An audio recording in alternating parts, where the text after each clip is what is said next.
Thank you, Vice President Pema Galpo, for your inspiring message to guide today's event. We will now move on to the keynote address.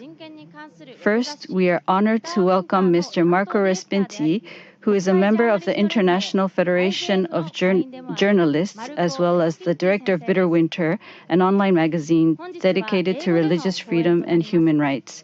This lecture will be delivered in English. Ladies and gentlemen, please join me in welcoming Dr. Marco Respinti with a round of applause. Mr. Respinti, the floor is yours.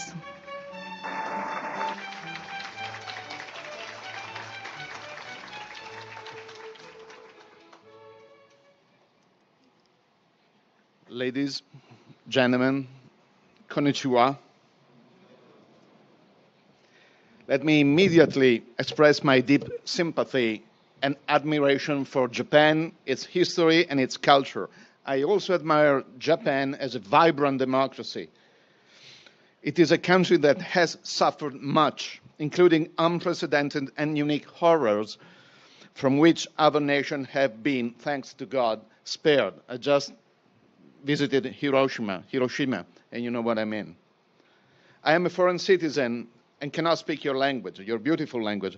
And I'm a guest, and of course I have no title to judge Japan, nor is it my intention to do it. But one thing I know for sure, and this is universal. A pivotal element of a healthy society and the distinct character of a true democracy is freedom of religion, belief, or creed for everyone. International treaties call it FORB, F-O-R-B, freedom of religion or belief. This is actually important. Practices that are not technically religion are still manifestation of belief and are thus protected by FORB. I want to push this statement even further. FORB for everyone is the first political human rights immediately following the right to life of all human beings. Human beings are endowed by their creator with certain unalienable rights. Life is the first, because without it, there are no human beings. The second is the right to freely address the most important question of life. It is the question regarding the existence or non-existence of God, a supreme being, an ordinating principle, an ultimate cosmic force, or whatever name you may give it to it. If and when human beings are free to address that decisive and final question, they are indeed, truly and ultimately free. Religious liberty is not only the freedom of believing or non-believing, but that of living one's life according to one's belief or non-belief. Question of life. It is the question regarding the existence or non-existence of God, a supreme being, an ordinating principle, an ultimate cosmic force, or whatever name you may give it to it. If and when human beings are free to address that decisive and final question, they are indeed, truly and ultimately free. Religious liberty is not only the freedom of believing or non-believing, but that of living one's life according to one's belief or non-belief. Belief and non-belief directly concern the organization of life. Not only in the private sphere, where no one can really curtail that right, but in the public sphere as well. This is why I define FORB for everyone, not only as the fundamental right of human beings, but also as the first political right. It deals, in fact, with the polis, the ancient Greek term meaning the public sphere, from which the word politics derives. Furthermore, from FORB come all other human rights. In fact, even when human beings are left free to address that ultimate, decisive, intimate as well as public question, they can live their life accordingly and enjoy all its implications in terms of liberties and rights.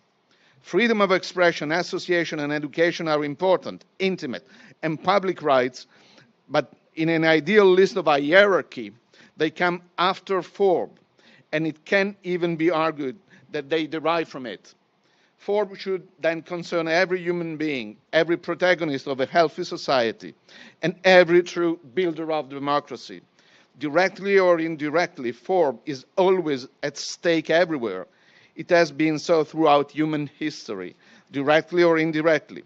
Societies and empires, nations and political communities have been built or destroyed, came and went in time because of direct or indirect implication of form.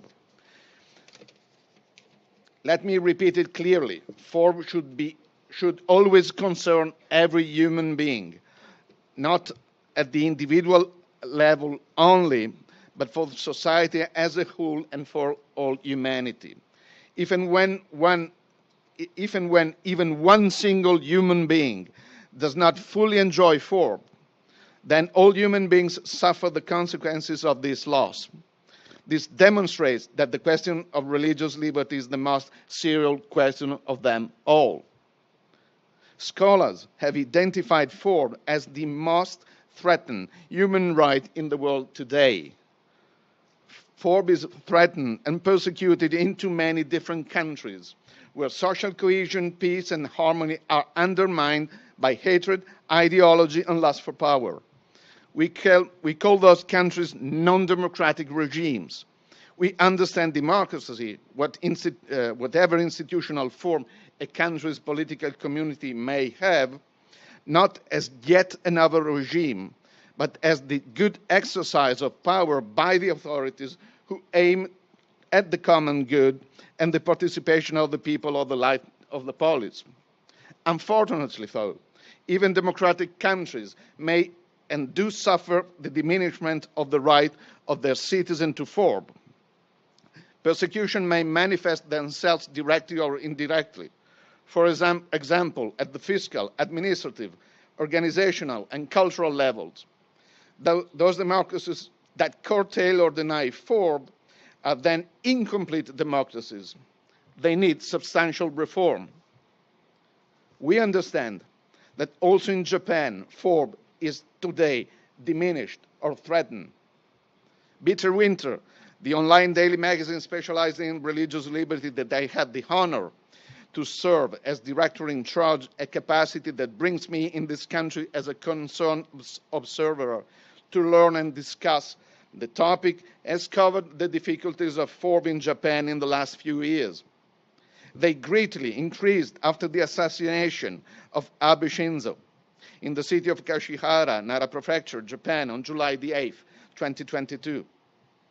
New, not well-known, or small religious groups are often also referred to as cults. Social agitators, part of the so-called anti-cult movement, insist their campaign are against cults only. But the fact is that this is not always true. Sentiment against religion in general may well be addressing, may begin addressing cults, but it is soon general. The hatred it is soon generalized, and this because cult itself is a problematic concept. It is not a scientific word, and most scholars refrain from using it. Indefinite and in its meaning and borders, it complicates things rather than simplifying them. What does it distinguish, in fact, a cult from a legitimate religion? Who draws the line, and based on which criteria? Can a set of law, a code, or a secular state enter into the complex and sometimes complicated theologies, liturgies, histories of groups whose mentality they barely understand? The use of the word cult is in fact always derogatory and serves to label rivals or people that an individual or an organization or an institution or a state dislike. It indicates always the other and is cast on people and groups without any proof. In sum, a cult results always to be what the person, organization, institution, state, using that word against a religious or spiritual group, make that world mean.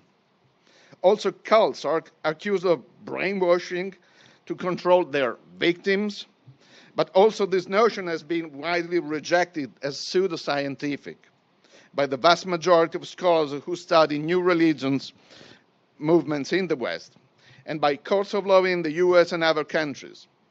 Yet this does not seem to be generally known in Japan, as not very well known is also the opposition by a large part of the scholarly community to the anti-cult narrative prevailing in the media. In fact, in Japan, there is no parallel to that reaction, as most scholars of religion are afraid to jeopardize their careers by being associated with cults, as it happened to some of them who had naively supported Aum Shinrikyo. It is also important to note that the anti-cult movement in Japan was not born in a vacuum. For historical reasons I have no time to elaborate on here, since the French Revolution, French governments have been suspicious of religion in general and religious minority they see as difficult to control in particular. There are government agencies in France whose mandate is to fight cults and even to promote the anti-cult ideology internationally. Bitterwinter has documented that these agencies and Japanese lawyers hostile to cults started meeting since the last decades of the past century. We have also documented in Bitterwinter by publishing inter alia the excellent works by Japanese investigative journalist Fukuda Masumi that these lawyers were not only motivated by greed and by the perspective of easy money to be made by suing cults. Most of them were socialists and communists, and they wanted to target one specific new religion that had been successful in Japan with its anti-communist campaigns, the Family Federation, then called the Unification Church. After more than 2 years from the murder of former Prime Minister Abe Shinzo, many shadows remain on that case. But the key element here is that, as a result, while the assassin still remains with no trial and sentence, the Family Federation, or FF, has been overloaded with accusation as if it were the perpetrator rather than the victim. The FF is being punished, not the criminal. Abe paid a high price. The FF is paying a high price. But the villain was solely the assassin. No one else but him should be made accountable for that heinous crime. Yet, as I said, the contrary is happening. Yamagami, the assassin, the killer of Abe, is, as some Western scholars have suggested, was committed one of the most successful political assassinations in whole history. His stated aim was to create trouble for and possibly destroy the Family Federation. While many political assassinations backfire and the criminals do not achieve their aims, so far Yamagami is being remarkably successful. Of course, he is successful because he clouds his crime with several lies. I am, of course, not the prosecutor of Yamagami, not intend to be. I do not want to anticipate any court of law of this honorable country. I just try to do my work as an observer and a reporter. I just use the word lies because Yamagami's claim on the supposed guilt of the FF is evidently false, a fact that can be demonstrated in many ways. For the sake of the argument today, and above all for the sake of truth, I want to indulge for a moment now in the mental mechanisms that brought the assassin to his wrong conclusion. As said, the assassin committed his criminal act having decided that the Unification Church and even politicians who showed some sympathy to it needed to be punished because the church's doctrines and teachings led his mother to a specific behavior he condemns. Basically, the assassin thinks that the Unification Church / Family Federation is an evil cult. It is certainly true that for the international anti-cult movement that defined that word, the Unification Church was the quintessential and even stereotypical cult. But definition of cults we may find in dictionaries do not apply to the FF. But this is, while interesting, politically irrelevant, since the anti-cult movement has hijacked the world, including in Japan, and had imposed its own definition and its own list of cults to the media. In the West, the academia, courts of law, and at least some quality media have abandoned this derogatory and discriminatory terminology. This does not seem to be the case in Japan. On December the 13th, 2022, radically modifying the previous case law in the decision Tokay and others versus Bulgaria, the European Court of Human Rights stated that governments, national and local, cannot use the word cult. I underline this, cannot use the word cult and parallel expression in other languages to stigmatize religious minorities in official documents and campaigns, since this is inherently discriminatory and may even generate violence. Again, as far as I know, this decision that created great international interest has rarely been discussed or even mentioned in Japan. In this country, it seems that the authorities continue on the dangerous path of stigmatizing religious minorities by calling them cults or antisocial organizations. I have the strong impression that a major injustice is being perpetrated here. The victim was made the perpetrator and is now called to pay the price for the deeds of others. Yamagami's criminal act produced grave consequences, the end of which is not yet in sight. In fact, his statement of accusation against the FF ignited a series of events that led the government's request to dissolve the church as a religious corporation on October the 13th, 2023. In Japan, this solution requires a court case, as you perfectly know, which is currently pending. In parallel, as both a cause and an effect, the anti-cult lawyers revamped all the old campaign against the FF. And while they were at it, targeted other conservative religions, in particular the Jehovah's Witnesses. Now, why should the FF be dissolved? What crime did it commit? Did the FF kill former Prime Minister Abe? Of course not. Through, quote, a mixture of truths referring to events that occurred decades ago, half-truths and outright lies, and occurred as 12 NGOs representing the who's who of religious liberty advocacy throughout the world protested the Japanese government's action in October 2023. The FF is now being described as an antisocial organization that needs to be dissolved for the sake of public good. But the case is all constructed on false premises and even more false conclusion, bringing the aforementioned NGOs to describe the call for dissolution of FF, quote again, a measure reminiscent of the practices current in China and Russia rather than in democratic countries. End of quote. It is in fact, quote, out of proportion with the charges raised against it and not consistent with the Families Federation law-abiding behavior.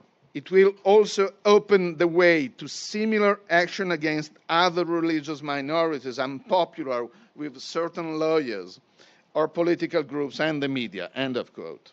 Scholars have already contributed much to clarify this blatant case of injustice. Patricia Duval is an attorney and a member of the Paris Bar, and if I may, also a friend, with whom the speaker had the opportunity to conduct journalistic on my side and legal on her side, investigation on serious violation of religious liberty, even resulting in murderers. She has a degree in public law from the Sorbonne University in Paris, France, and specializes in international human rights law. She has defended the rights of minorities of religion or belief in domestic and international fora and before international institutions such as the European Court of Human Rights, the Council of Europe, the Organization of Security and Cooperation in Europe, the European Union, and the United Nations. On September the 25th, 2024, she presented to various United Nations personalities and institutions a report on the case of the FF in Japan, which became commonly known as the Duval Report. It is the most complete and detailed analysis of the case to date, and Bitterwinter had the privilege to publish it. The Duval Report is intended for politicians and general public. Duval soon followed up with another important document in which she presents a more technical legal analysis of the case. Bitterwinter had the privilege to publish that text as well.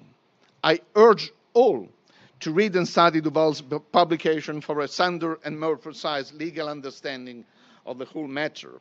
Duval recalls that in the past, members of the FF, quote, had been subjected to abduction and coercion to recant their faith, called deprogramming, a situation that urged the Church to send a detailed report to various United Nations human rights bodies to expose the outrageous violation they had suffered of their most basic right, end of quote.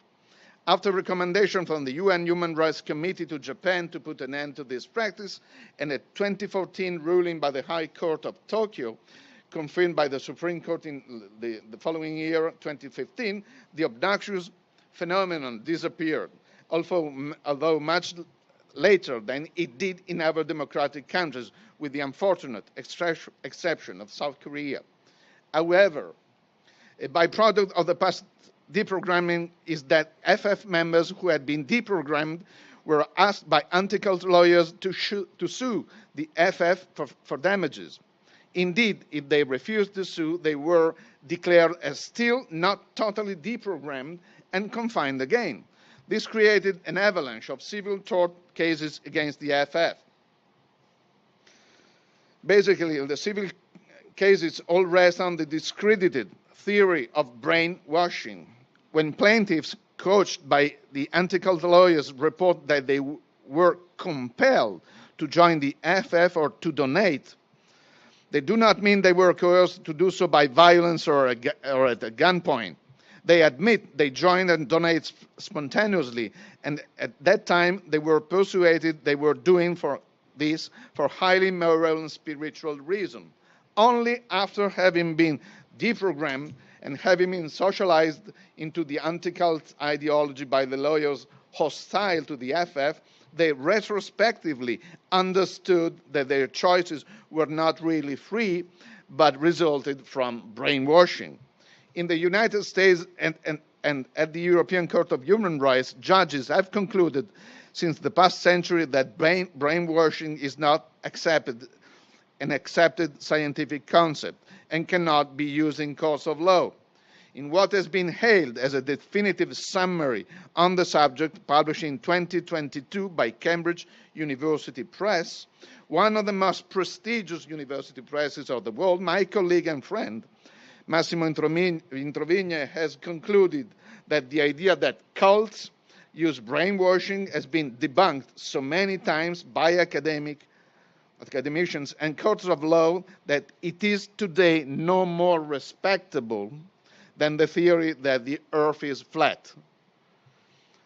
Yet France, and it seems now also Japan, are defying international academic ridicule by using it as a basis for laws, regulation, and legal action. A second point regards proselytism. It seems there is a misunderstanding prevailing in Japan about the content of FORB and the obligations Japan has really assumed and should respect after signing and ratifying international treaties protecting FORB. It is sometimes claimed in Japan that the action against the FF do not threaten FORB, since FF believers, even if the religious corporation is dissolved, will maintain that freedom to believe that they want the freedom of belief to believe that they want in their private homes and activities. This is a false idea of freedom of religion, often advocated by totalitarian regimes, such as China, again, and Russia, as it suits their own purposes. FORB, as defined by international treaties, is a social as well as an individual right. It includes the right to publicly worship, to own properties, to solicit donations, and to engage in proselytizing activities. Japan claims that in the case of FF and other groups, such as the Jehovah's Witnesses, proselytizing is antisocial because it is based on brainwashing, again, and on manipulating the fears of prospective converts. As Patricia Duval has demonstrated, not only these limitations of proselytizing rights are incompatible with international law, they may easily apply to all religions, For example, Jews and Christians find in Psalm 111 a sentence that the Latin translation of the Bible known as Vulgata, rendered as initial sapientia's timor domini. The fear of God is the beginning of wisdom. Ideally, we should perform good deeds for the love of God, but the author of the Psalms, knowing human nature, understood that many, at least initially, refrain from committing evil and do good for the fear of God. This is normal and even the beginning of wisdom, although the beginning only.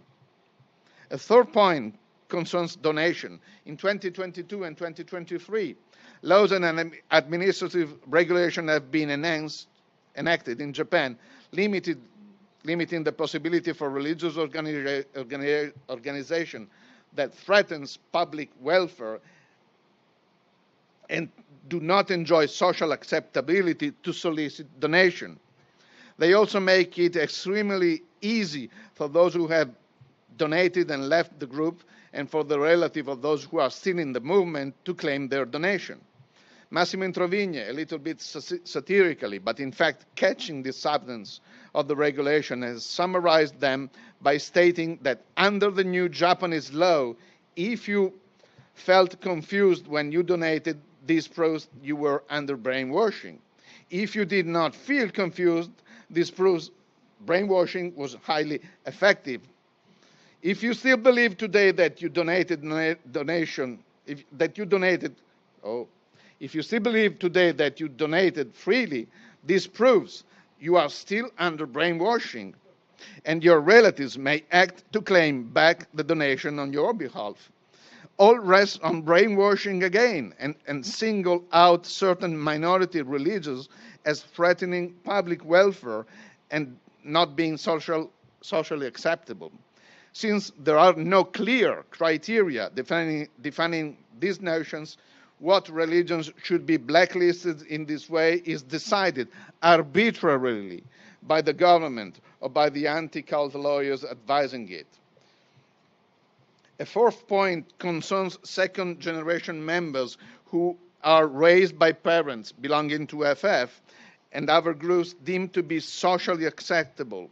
After the Abe assassination, Japan invented a category of religious child abuse, claiming that children raised in a conservative or cultic religion are abused and neglected in many different ways.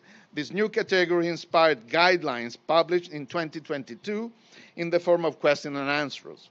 They are so broad that they threaten form of many religions, not only FF. Among behaviors considered as religious child abuse, there is, of course, socializing children into religion that are not socially acceptable, and this targets the FF. But also prohibited is preventing children from celebrating birthdays, which is typical of Jehovah's Witnesses, sending minors of 18 to confession if there is a risk that in confession the minor will confess sins connected to sex, which targets the Catholic Church, and counseling daughters minor of 18 not to have an abortion, even in cases where Japanese law allows it for minors, targeting again Catholics who oppose abortion in all cases, as well as conservative evangelicals. The guidelines have been ridiculed internationally when they regard as religious child abuse, even preventing children from reading comics or watching cartoons that schoolmates regularly access based on religious or moral objections in a country that has been repeatedly sanctioned by UNICEF for allowing children to access manga and anime with violent and sexually explicit content. These guidelines may be laughed at, but they are used to argue that the FF, the Jehovah's Witnesses, and even conservative Christians in general abuse and damage their children and may have to be subjected to limitation in their educational practices. I jump to my conclusion. For this and other reason that I cannot peruse in detail today, the request for dissolving the FF in Japan is a blatant and unjustified act of aggression on form in this country. If Forbes is, as it is demonstrably is, the first political human right and the chief characteristic of a true democracy, the governmental request for dissolving the FF in Japan is a serious curtail of human rights and a blow to democracy. It is the dissolution of liberty. This request is accompanied, as I have mentioned, by a cluster of new laws and regulations targeting several religions and severely limiting Forbes in Japan. Again, I am both a foreign national and an enthusiastic friend of Japan. I have no intention to interfere with its law and politics, and not a single word I uttered today or before or later should be construed as an attempt to go beyond my status of an observer and a reporter on religious liberty in the world. But Japanese authorities owe Japanese people truth at all costs. They need to study and follow the expertise of international scholars paying attention to the remarks put forth by experts. Japan deserves it. The Japanese citizens deserve it. Defending the right of Forbes of the Japanese people is a duty of the Japanese government and the mark of its true democratic nature. The violation of Forbes for members of the FF and other religion is injustice done to the member of these groups, to all Japanese of every religious persuasion, including non-believers, and to the entire world. The case against religion, not only against the FF, is in fact spreading in the country, and Bitterwinter, as it is its duty, has constantly reported this alarming situation be the targets, the Jehovah's Witnesses or evangelicals or others. I conclude with the words of an urgent statement that Bitterwinter published on October 13, 2023, gloomily still valid. It was an appeal against yet another dangerous proposal allowing the government to freeze the assets of religious organizations it seeks to dissolve, but its words apply to the Forbes crisis in Japan in general. It contains a reference to a poem that summarizes well the sentiment that all religions should maintain towards one another. We at Bitterwinter use it in public quite often. Remaining silent, quote, remaining silent hoping to be spared by campaigns whose final aim is to impose severe limitation affecting all religions would place them, the religions, in the position of an average timid German clergyman during the Nazi years, captured in the famous poem by Lutheran pastor and dissident Martin Niemöller. Now the poem. First, they came for the socialist, and I did not speak out because I was not a socialist. Then they came for the trade unionist, and I did not speak out because I was not the trade unionist. Then they came for the Jews, and I did not speak out because I was not a Jew. Then they came for me, and there was no one left to speak for me. May God forbid that such a day comes for Japan. Dear ladies, honorable gentlemen, thank you for your kind attention. Arigato.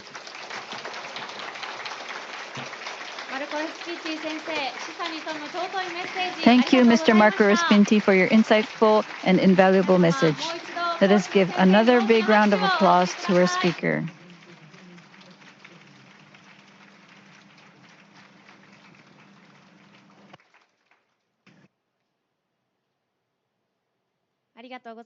Thank you very much. Now we